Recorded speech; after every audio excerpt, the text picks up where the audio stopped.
Dubai থেকে এসেছেন। আচ্ছা, এটার ভিতরে কি আপনি জানেন কিছু? আমি কিছু জানি না। আচ্ছা, দুবাইয়ের ফ্লাইট নাম্বার এই যাত্রী ফ্লাইট কিছু নাম্বার জানে না, তবে একটা যাত্রী আমরা সাধারণত জানি যে একটা শর্ট প্যান্ট পরে, কিন্তু সম্মানিত শুধু আপনারা দেখেন এই যাত্রী আমরা শর্ট প্যান্ট করে দেখাচ্ছি 1 2 3 4 5টি শর্ট প্যান্ট আমরা ইতিমধ্যে দেখতে পেরেছি।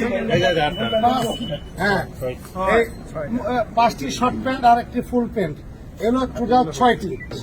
নর্মাল ওজনের চেয়ে একটা সাধারণ ওজনের চেয়ে 3 গুণ ওজন বা 4 গুণ ওজন বলে আমরা মনে করছি।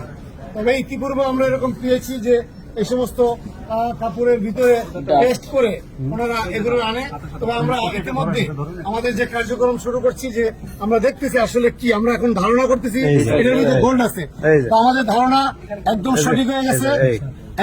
একটু জায়গা দেন, দেখো এই যে দেখেন আপনারা অনেকেই দেখতে পাচ্ছেন, এই যে কাপড় এটাকে গোল্ডকে গুঁড়ো করে আরেকটা কেমিক্যাল দিয়ে আমরা আটা ময়দা দিয়ে যে পিঠা তৈরি করি, যে মন, এরকম মন বানিয়ে এই মনটা কাপড়ের ভিতরে দিয়ে সম্মানিত শুধু আপনারা দেখতে পাচ্ছেন মনটা প্রলেপ দিয়ে দুটো কাপড় একসাথে করে সেলাই করে ফেলেছেন। এটা গোল্ডকে গুঁড়ো করে অত্যন্ত সুকৌশলে এই যাত্রী এটাকে নিয়ে এসেছে।